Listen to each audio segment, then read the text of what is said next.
Assalamualaikum warahmatullahi wabarakatuh. Di sini saya Febi Adani dari manajemen 20A1 dengan NIM 200414038 akan menjelaskan tentang structural equation modeling.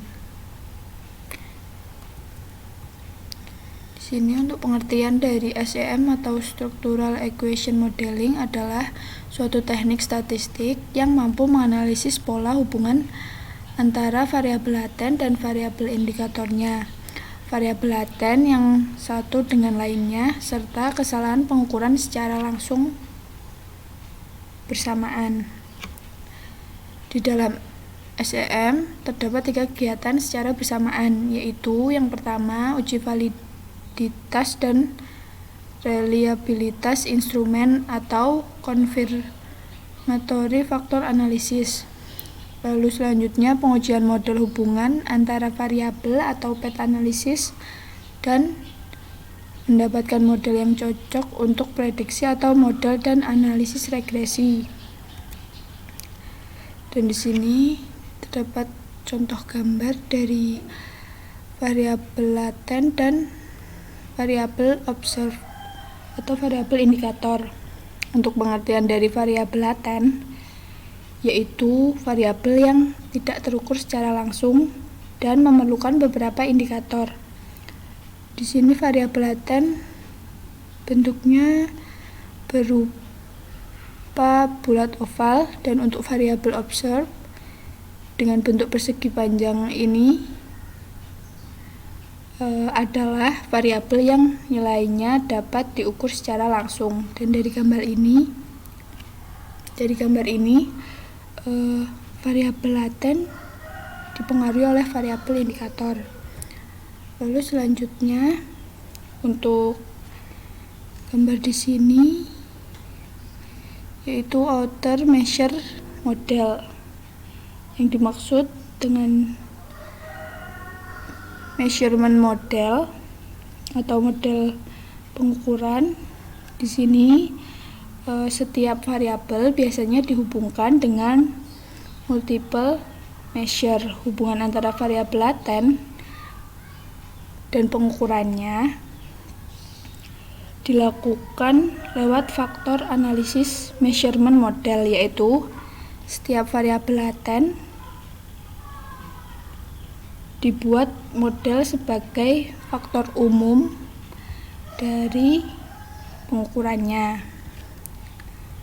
Lalu selanjutnya untuk inner structural model atau model struktural di sini meliputi hubungan antara atau antar variabel, dan hubungan ini dianggap linier. Lalu di sini terdapat 2 indikator, yaitu reflektif indikator dan formatif indikator. Untuk reflektif indikator atau indikator reflektif di sini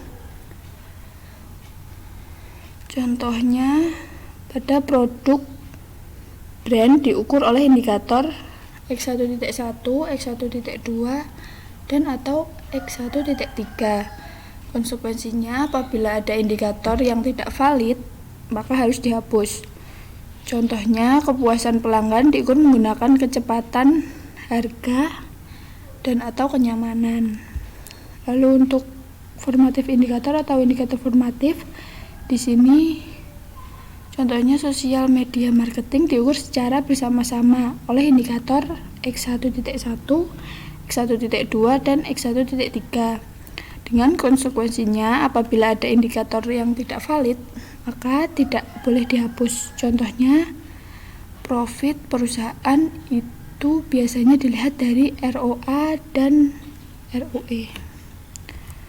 Lalu selanjutnya yaitu varian dari SEM. Di sini ada model basic dengan gambar seperti ini, lalu ada mediating intervening model dan moderating model seperti ini. Lalu selanjutnya yaitu model analisis. Analisis dari measure model yaitu yang pertama uji validitas, yaitu menguji apakah indikator sudah valid sesuai untuk mengukur variabel yang ingin diketahui. Di sini terdapat conference validity, yaitu ada loading factor atau outlier loading adalah nilai yang dimiliki indikator. Nilainya harus lebih dari 0,7. Jika nilainya kurang dari itu, maka indikator tersebut harus dihapus. Lalu selanjutnya ada average variance extracted atau AFE, yaitu nilai reliabilitas dan validitas yang dimiliki variabel. Nilai AFE harus lebih dari 0,5. Jika nilainya kurang dari itu, maka indikator tersebut harus dihapus.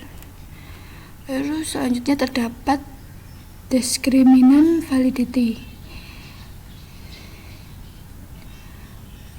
terdiri dari Fornell-Laker criterions atau HTMT, yaitu korelasi variabel dengan variabel itu sendiri dan atau dengan variabel lainnya. Korelasi dengan variabel sendiri tidak boleh lebih kecil dari nilai korelasi dengan variabel lain.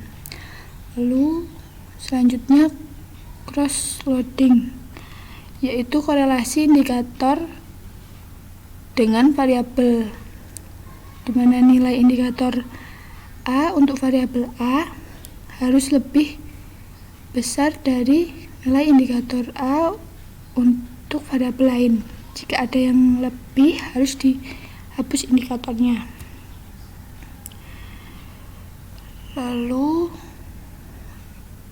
yang kedua yaitu uji reliabilitas, yaitu indikator dikatakan reliable atau handal jika nilainya konsisten dari waktu ke waktu, yang terdiri dari composite reliability, yaitu indikator yang mengukur reliabilitas variabel berdasarkan skor komposit atau gabungan dengan syarat nilainya harus lebih dari 0,7. Lalu selanjutnya Cronbach alpha, yaitu indikator yang mengukur reliabilitas variabel berdasarkan koefisien alpha dengan syarat nilainya harus lebih dari 0,6. Terus selanjutnya R-squared, yaitu merupakan angka yang berkisar antara 0 sampai 1, mengidentifikasikan besarnya kombinasi variabel independen secara bersama-sama yang mempengaruhi nilai variabel dependen. Dengan syarat tidak boleh lebih dari 0,8. Jika lebih besar dari itu, maka terdapat multikoliniaritas. Lalu selanjutnya yaitu path coefficient atau koefisien jalur regresi, yaitu menunjukkan arah hubungan variabel positif atau negatif. Lalu selanjutnya tes statistik dan p-value atau bootstrapping method, yaitu menunjukkan tingkat signifikan nilai path coefficient, dan untuk nilai statistiknya harus kurang dari min 1,96 atau lebih dari 1,96 dengan nilai p-value-nya yaitu kurang dari 0,05. Lalu selanjutnya ada juga predictive relevance atau blind folding method. Di sini maksudnya yaitu indikator yang mengukur seberapa baik nilai prediksi yang dihasilkan dengan menggunakan metode blind folding, dengan nilainya harus lebih dari 0. Lalu ada model fit, yaitu indikator yang mengukur seberapa baik model yang dihasilkan, yang terdiri dari Chi-square, yaitu mengikuti uji statistik tentang persyaratan signifikansi X kuadrat. Diharapkan nilai X kuadrat yang kecil sehingga p-value-nya lebih dari 0,05. Lalu selanjutnya Normed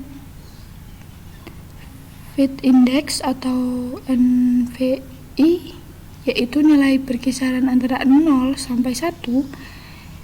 Dengan nilai ini semakin mendekat 1 semakin baik. NFI lebih dari 0,9 adalah good fit, sedangkan 0,08 kurang dari NFI kurang dari 0,90 terdapat marginal fit. NFI dikali 100 menunjukkan sudah berapa persen fit. Mungkin cukup sekian yang dapat saya sampaikan. Kurang lebihnya mohon maaf. Wassalamualaikum warahmatullahi wabarakatuh.